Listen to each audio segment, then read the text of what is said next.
ఓం నమో భగవతే వాసుదేవాయ. వ్యాసప్రణీతమైన మహాభాగవత కథాసారం సంపూర్ణంగా అందించే ప్రయత్నం చేస్తున్నాం. ఈ అమృత ఫలాన్ని మీరు ఆస్వాదిస్తూ మీ పిల్లలకి అందరికీ కూడా కథారూపంలో దీన్ని తెలియజేయండి.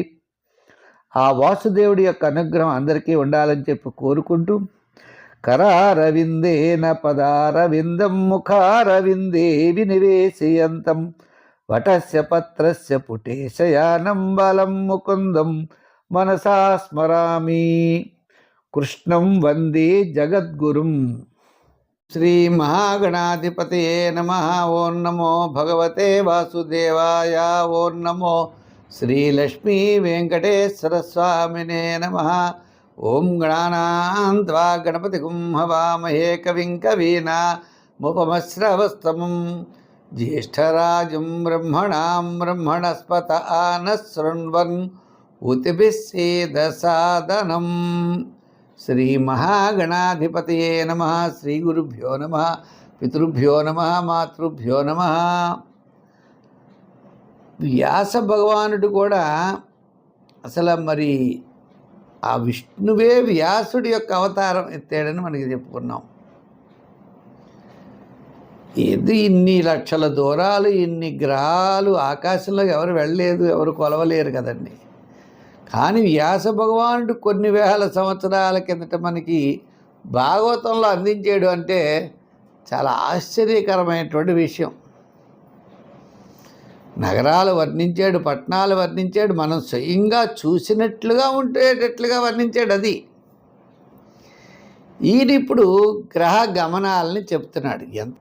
ఒక గానుగు, నూనె ఆడించుకునే గానుగు ఉంటుంది, మీరు చూసారా లేదా? గానుగు అంటే ఏంటి? మీకు మధ్యలో ఇలా పెట్టుకుని ఒక కర్ర ఇలా పెట్టి చివరిని ఒక ఎద్దు ఇలా తిరుగుతూ ఉంటుంది. ఒక ఎద్దు, ఆ ఎద్దుకి ఒక కర్ర, చివరిని ఒక ఎద్దు అనుకుందాం.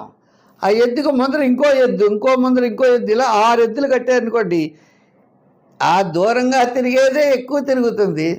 తర్వాత 2వ ఎద్దు కొంచెం తగ్గుతుంది, 3వ ఎద్దు చాలా తగ్గుతుంది, 4వ ఎద్దు చాలా తగ్గుతుంది. అంటే ఒక కర్రగా 5 ఎద్దులు కడితే ఇలా తిరిగినట్లుగా 5 ఎద్దులు కాలచక్రాన్ని ఆయన వర్ణించారు. యథా కులాల చక్రేణ భ్రమత సహభ్రమతాం తదాశ్రయానాం పిపీలకాదీనాం గతి అన్యైవ ప్రదేశాంతరేషు ఉపలభ్యమానత్వాత్ ఏవం నక్షత్రరాశిభిః ఉపలక్షితేన కాలచక్రేణ ధ్రువం మేరుంచ ప్రదక్షిణేన పరిధావత సహ పరిధావమానానాం తదాశ్రయానాం సూర్యాదీనాం గ్రహాణాం గతి అన్యైవ నక్షత్రాంతరే రాశ్యంతరే చ ఉపలభ్యమానత్వాత్. గ్రహాలు, నక్షత్రాలు, ఋషి మండలాలు అసలు వర్ణించలేదు లేదండి భాగవతంలో. అంత గొప్పగా చెప్పాడు స్వామి ఆ వ్యాస భగవానుడు. ఎందుకంటే ఈ కాలచక్రం అన్నీ మనకు కావాలంటే మరి కావాలయ్యా. వేదంలో అమావాస్య నాడు ఇది చెయ్యి, పౌర్ణిమ నాడు ఇది చెయ్యి అని చెబుతుంది వేదం. అమావాస్య ఎప్పుడో, పౌర్ణిమ ఎప్పుడో మరి నీకు తెలియాలి కదా. ఈ కాలచక్రాన్ని గురించి కూడా ఆయన చెప్పారు. ఈ కాలచక్రం తెలుసుకోవాలని పండితులు, మహర్షులు అందరూ ఎంతో ఉత్సాహాన్ని చూపిస్తూ ఉంటారు ఈ కాలచక్రం తెలుసుకోవాలని. శ్రీమన్నారాయణుడు లోక కళ్యాణం కొరకు జనులు కర్మలు ఆచరించడానికి ఈ కాలచక్రాన్ని చెప్పాడు. మరి జనులు ఏదో చెయ్యాలి, వేళ ఏకాదశి మంచి రోజు స్వామిని కొలవాలి అంటే మరి వేళ ఏకాదశిని తెలియాలి కదా. కర్మలు ఆచరించడానికి తప్పనిసరిగా. అయితే దీన్ని ఏమన్నాడు? ఈ కాలచక్రాన్ని 12 మాసములుగా విభజించారు. ఈ వేదమయమైనటువంటి కాలస్వరూపం ఇది. ఈ కాలస్వరూపాన్ని 12 మాసాలుగా విభజించారు. చాలామందికి చిన్న చిన్న పిల్లలకు తెలియదు. ఇప్పుడు ఇంగ్లీష్ చదువులు పెరిగి మన తెలుగు మాసాలు, ఆ ఋతువులు ఇవన్నీ తెలియాలి. వసంత ఋతువు, గ్రీష్మ ఋతువు, వర్ష ఋతువు, శరద్ ఋతువు, హేమంత ఋతువు, శిశిర ఋతువు అని ఈ యొక్క 6 ఋతువులు. ఒక ఋతువుకి 2 మాసములు, 6 ఋతువులు 12 మాసాలు. ఈ లోకల్లో ఈ ఋతువుల్లో ఎందుకయ్యా వర్ణాశ్రమ ధర్మాలు అని కొన్ని ఉన్నాయి. వేదం చదివేవాడు రోజు సంధ్యావందనాది కార్యక్రమాలు చేయాలి, యజ్ఞయాగాది కృతవులు చేయాలి, రాజు ప్రజలను రక్షించాలి. ఇలా వారి యొక్క వర్ణాశ్రమ ధర్మాలు ఉన్నాయి. మాతాపితృ సేవనం ఉత్కృష్ట ధర్మ, తల్లిదండ్రులు సేవించడం గొప్ప ధర్మం. ఇలా ఎవరి ధర్మాలు వాళ్ళకు ఉంటాయి, ఎవరి నియమాలు వాళ్ళకు ఉంటాయి. ఒకళ్ళు వేదం చదివితే ఎంత ఫలితం ఉందో విష్ణు సహస్రం చదివినా అంత ఫలితం ఉంటుంది. వేదం చదివితే ఎంత ఫలితమో, వేదంలో ఉన్న పురుష సూక్తం చదివితే ఎంత ఫలితమో, విష్ణు సహస్రం చదివితే అంత ఫలితం. విష్ణు సహస్రం చదవలేని వాడు ఉంటాడు, గోవింద అంటే చాలు వాడికి అంత ఫలితం వస్తుంది. స్వామి అలాంటి వాడు. ఇప్పుడు చంటి పిల్లవాడు కొంచెం ఆహారం తీసుకుంటాడు, కొంచెం పెద్దవాడు కొంచెం ఎక్కువ తీసుకుంటారు, ముసలివాళ్ళు మళ్ళీ తక్కువ తీసుకుంటారు. అందరికీ సమానమే ఆహారం, కానీ వాళ్ళ వయసు రీత్యా వాళ్ళకి తగినట్లుగా వాళ్ళ ఆహారాన్ని స్వీకరిస్తారు. పని కూడా అంతే. వయస అనురూప వ్యాయామ కర్తవ్య, వయసుకు తగ్గట్లుగా తగినటువంటి వ్యాయామం చేయాలి అన్నారు. అలాగనే ఈ యొక్క వర్ణాశ్రమ ధర్మములట్లుగా ఆ ధర్మాలకు తగ్గట్లుగా ధర్మాలు కొన్ని ఉంటాయి. ఆ ధర్మాలు ఆచరించాలి అంటే కాలం యొక్క స్వరూపం తెలిసి ఉండాలయ్యా. ఈ లోకల్లో యజ్ఞం చేశారు. యజ్ఞం చేసినప్పుడు సమస్తమైన దేవతల్ని పిలిచి వారికి ఆహారం ఇస్తారు. ఇంద్రాయ స్వాహ, ఏదో ఇంద్రాయేదన్నమో ఏదో అగ్నిదేవుడి పేరు, శంకరుడి పేరు, ఇలా అనేక పేర్లతో హోమం చేస్తారయ్యా. అన్ని రూపాల్లోనూ నేనే వచ్చే ఆహారాన్ని స్వీకరిస్తాను. అది శ్రీమన్నారాయణుడు. ఇంద్రుడు అంటే ఎవరు? శ్రీమన్నారాయణుడే. శంకరుడు శ్రీమన్నారాయణుడే. భేదం లేదు, అందరూ ఒకటే. అంచేత అన్ని రూపాల్లో నేనుంటాను, అందరిలో నేనుంటాను. సూర్యుడికి ఇచ్చినా ఆ సూర్యుడి ద్వారా వచ్చి తీసుకునేది కూడా నేనేనయ్యా. అంచేత ఈ సమస్తమైనటువంటి జనులు నన్ను అనేక రూపాల్లో ఆరాధిస్తారు, యోగులు నన్ను ఉపాసిస్తారయ్యా అని చెప్తున్నాడు. ఎవరు? స్వామి. ఆ సూర్య భగవానుడే సకల లోకానికి ఆత్మస్వరూపుడు. అతను ఎవరు అనుకుంటావు? సకల లోకానికి ఆత్మస్వరూపుడైనటువంటి సూర్య భగవానుడే నేనే సూర్య భగవానుడు. మరి ఈ సూర్య భగవానుడు స్వర్గలోకం ఉన్నది, భూలోకం ఉన్నది, మధ్యలో ఈయన ఉంటాడు. స్వర్గలోకానికి భూలోకానికి మధ్యలో ఎవరుంటాడు? సూర్య భగవానుడు ఉంటాడు. ఈయన 12 మాసాల కలిగినటువంటి కాలచక్రాన్ని నియమించుకున్నాడు. ఈ కాలచక్రానికి అవయవాలుగా ఉంటాయి. మేషాది 12 రాశిలో ఉంటాయి. ఇక్కడ 12 మాసములు, 12 రాసులు, అది గుర్తించుకోవాలి. ఈయన సూర్యభగవానుడి యొక్క మండలంలో 12 భాగాలు చేసుకుని రాశిలోంచి ఇంకో రాశిలో వెళ్ళడానికి నెల రోజులు పడుతుందట. ఇలా నియమించుకున్నాడు. 12 మేషరాశుల్లో ఉంటాడు. ఇప్పుడు మరి ఆయన మకర సంక్రాంతికి మకర రాశిలో ఉంటాడు. నెల రోజులు అయిన తర్వాత సూర్యభగవానుడు తర్వాత రాశిలోకి పెడతాడు. 12 చక్రాన్ని నిర్మించుకున్నారు. అక్కడ మేషాది 12 రాశులు ఉంటాయి.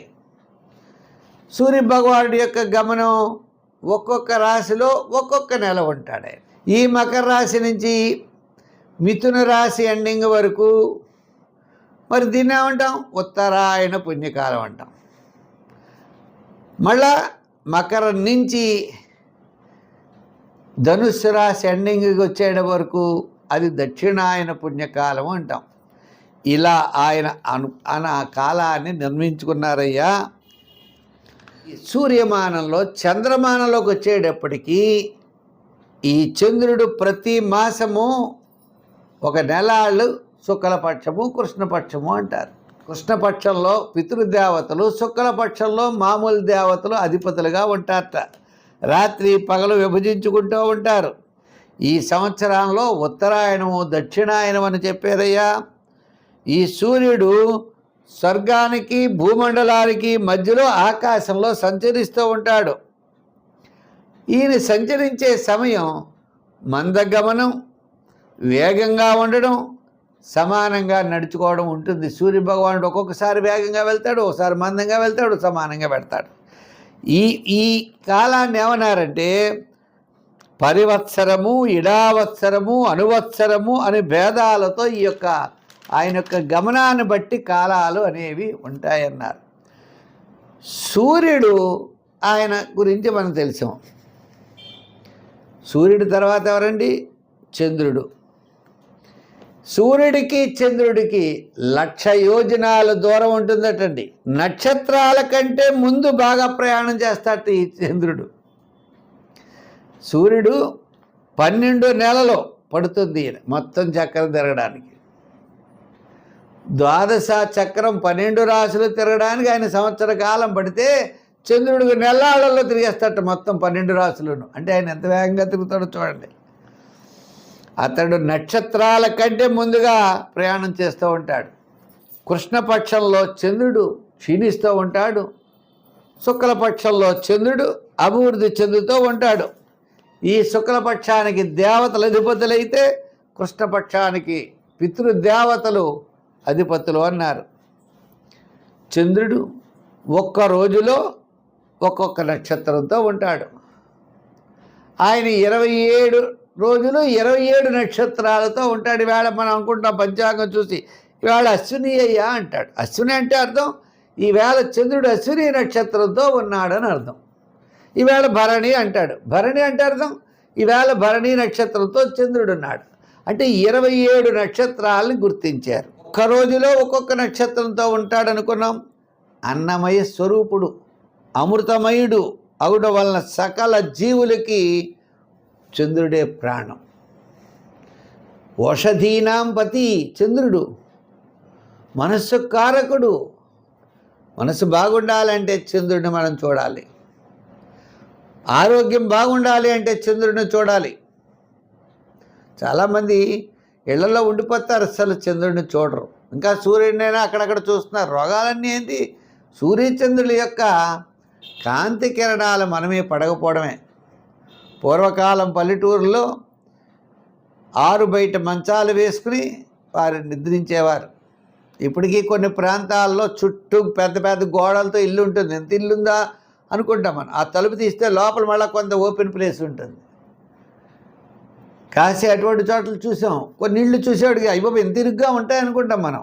కానీ లోపలికి వెడితే మళ్ళీ కొంత ఓపెన్ ప్లేస్ ఉంటుంది. ఆ స్వామి ఎటువంటి వాడయ్యా? మనోమయుడు, అన్నమయుడు, అమృతమయుడు అయిన మరో పురుషుడు 16 కళలతో ఉంటాడు.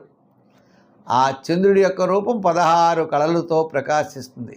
16వ కళ పరమేశ్వరుడు తీసుకున్నట్టు ఇంక 15 కళలై ఉన్నాడు.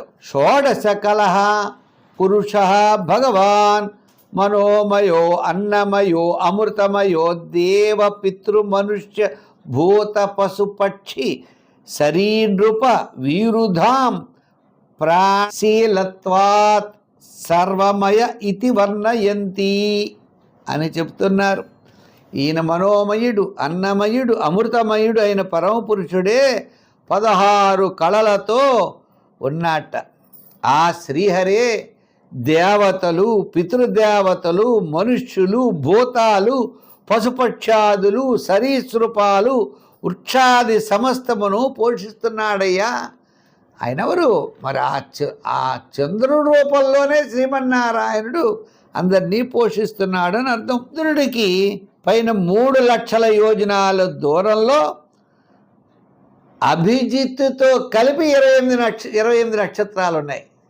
ఇప్పుడు మనం సూర్యుడు చెప్పాం. సూర్యుడి కంటే చంద్రుడు పైన ఉన్నాడు. ఆ చంద్రుడి కంటే 3 లక్షల యోజనాల దూరంలో అభిజిత్తుతో కలిపి 28 నక్షత్రాలు ఉన్నాయట. వీటిని కాలచక్రంలో నియమించారు. ఇవి మేరు పర్వతానికి కుడివైపున ఉన్నాయట. ఈ నక్షత్రాలకు పైన 2 లక్షల యోజన దూరంలో శుక్రగ్రహం అన్నది అన్నారు. అంటే ఆ శుక్రుడి గ్రహం వల్ల అనుకూలమైన వర్షాలు పడతాయటండి. మనకు వర్షాలు దేనివల్ల వస్తాయని మనకు తెలియదు. శుక్రుడి వలన వర్షాలు వస్తాయన్నారు. ఈ శుక్ర గమనం బట్టి బుధగ్రహ గమనం కూడా ఉన్నది. ఆయన చంద్రుడి యొక్క కుమారుడైనటువంటి బుధుడు శుక్రుడి కంటే పైన 2 లక్షల దూరాల్లో ఉన్నట్టు. అంటే సూర్యుడు, చంద్రుడు, నక్షత్రాలు, తర్వాత శుక్రుడు తర్వాత బుధుడు. ఈ బుధుడు సాధారణంగా శుభుడే, కానీ సూర్యుడి యొక్క గమనాన్ని ఉల్లంఘించేటప్పుడు ఈ బుధుడి వల్ల పెలుగాలులు, అనావృష్టి ఇవన్నీ కూడా బుధుడి వలన వస్తాయట. శుక్రుడి వల్ల వర్షాలు పడతాయి, బుధుడి వల్ల ఈ పెలుగాలులు ఇటువంటివన్నీ కూడా వస్తాయి. ఈయన దగ్గరగానే ఉంటాడు. బుధుడుకు 2 లక్షల దూరంలో కుజుడున్నాడు. అంటే కుజుడు ఇంకా బాగా పైకున్నాడు.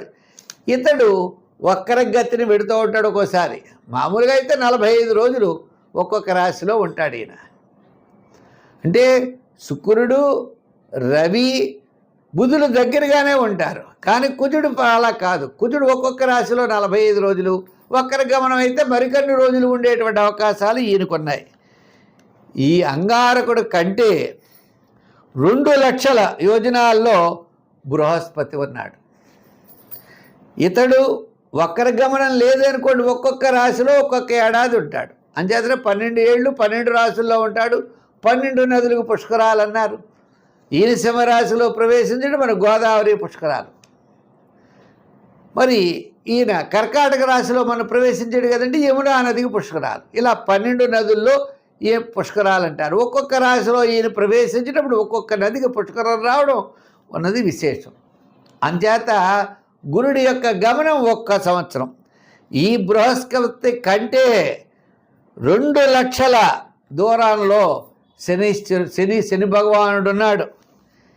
ఈయనేమిటనుకున్నారు, 2.5 సంవత్సరాలు ఉంటాడు ఒక్కొక్క రాశిలో. ఈ 12 రాశులు తిరిగేడు 30 ఏళ్ళు పడుతుంది. అంచేత ఎంత గొప్ప చూడండి. ఇక్కడ సూర్యుడి తర్వాత చంద్రుడు తర్వాత నక్షత్రాల తర్వాత శుక్రుడు తర్వాత బుధుడు తర్వాత అంగారకుడు తర్వాత బృహస్పతి. ఇలా గ్రహాలన్నీ చెప్పుకొచ్చిన తర్వాత తర్వాత శని. ఈయన 30 సంవత్సరాలు పడుతుందట ఈ 12 రాశులు తిరిగేటప్పటికి.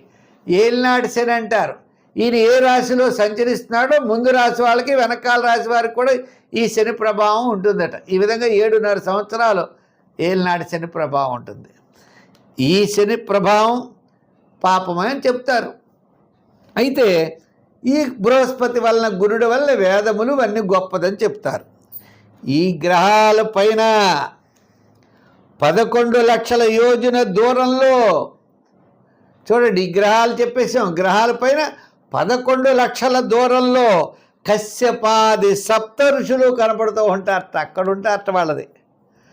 వారు అన్ని లోకాలకి శుభం చేయడం కోసం బాగా పైన ఆ ఋషి మండలం ఉంటుంది అన్నారు. అక్కడ మరి మహావిష్ణువుని యొక్క ధ్రువలోకం కూడా ఉంటుందట.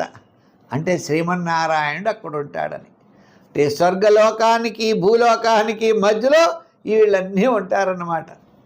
అంచేత మనం ఈ గ్రహముల యొక్క ప్రభావం ఎంతెంత దూరాలు ఉంటారు, వాళ్ళు ఏమిటి, శుక్రుడు వర్షాలను కురిపిస్తాడు, బుధుడేమో ఇలా ఉంటాడు, బృహస్పతి వేదములు, అంగారకుడేమో ఆయన కూడా పాపగ్రహమే, శని పాపగ్రహమే. ఇవన్నీ విషయాలు కూడా వ్యాస భగవానుడు మనకి ఎంతో గొప్పగా అందించాడు. అసలు ఇవన్నీ ఈ యొక్క నక్షత్ర మండలం, ఆ సప్తఋషి మండలం ఇవన్నీ నావేనయ్యా అని శ్రీమన్నారాయణుడు చెప్తున్నాడు. ఇటువంటి విషయాలన్నీ కూడా పరీక్షిత్తుకు సుఖ మహర్షి చక్కగా వివరిస్తున్నారు. ఇది పంచమ స్కందంలో ఉన్నది. మరి శిశుమార చక్రం అని ఒకటి ఉంటుంది. ఇంకా చాలా గొప్ప గొప్ప విశేషాలు ఉన్నాయి. అవి మనం రేపు వచ్చే అధ్యాయంలో మరి తెలుసుకుందాం. ఈరోజు మనం సూర్యగమనము, నిన్న మళ్ళీ ఈరోజు చంద్రుడు, గ్రహాల యొక్క గమనం గురించి మనం చక్కగా తెలుసుకున్నాం. మరి ఆ స్వామి యొక్క అనుగ్రహం మీకు మాకు అందరికీ ఉండాలని చెప్పి కోరుకుంటూ, మనం మొన్నే అనుకున్నాం కథారూపంలో కొన్ని కథలు ఉండవు, భాగవతంలో అసలు ఏమి చెప్పారు అన్నది వినాలి. మనం భాగవతంలో చెప్పినటువంటి ఏ మాట విన్నా కూడా అది భగవంతుడిదే. ఆ స్వామి చెప్పేది ఏమిటి? అన్నిట్లో నేనుంటాను. ఎన్ని గ్రహాలున్నా ఆ గ్రహాలన్నింటిలో నేనే ఉంటాను. ఈ గ్రహాలు గమనాలని బట్టి శుభాశుభ మిశ్రమలు తెలుసుకుంటే ఆయా కర్మయోనిజులందరూ కూడా కర్మను ఆశ్రయిస్తారు. తద్వారా శుభ ఫలితాలని వారు పొందుతారు. వారు పాపాన్ని ప్రక్షాళన చేసుకోవడానికి, శుభరోజులు శుభ కార్యక్రమాలు ఆచరించడానికి, దేవతారాధన చేయడానికి, పితృదేవతారాధన చేయడానికి, నిత్యకర్మలు ఆచరించడానికి ఈ గ్రహ గమనముల యొక్క శుభాశుభ ఫలితములు తెలుసుకుని ఆచరిస్తే సత్ఫలితాలు పొందుతారు మానవులు అనే ఉద్దేశంతో ఈ గ్రహ గమనాల గురించి చెప్పడం జరిగిందయ్యా అని చెబుతూ, అంచేత ప్రతి ఒక్కరూ కూడా శుభకర్మలను ఆచరించే ఆ స్వామి యొక్క అనుగ్రహం మీకు మాకు అందరికీ కూడా కలగాలని కోరుకుంటూ, సర్వే జన సుఖినో భవంతు. స్వస్తి. 2 మా యూట్యూబ్ ఛానల్ ఉన్నది. మీరు తప్పనిసరిగా ఈ కార్యక్రమాన్ని మీరు చూసి 10 మందికి అందిస్తారు అని చెప్పి ఆశిస్తూ, మరి మంచి మంచి విషయాలు 10 మందికి ప్రతి ఒక్కరూ సహాయ సహకారాలతో ముందుకు పెడితే మంచిదని భావిస్తూ, ప్రతి ఒక్కరు కూడా ముందర లైక్ చేయండి, తర్వాత అవకాశం ఉంటే తప్పనిసరిగా షేర్ చేయండి అని చెప్పి కోరుకుంటూ, స్వస్తి.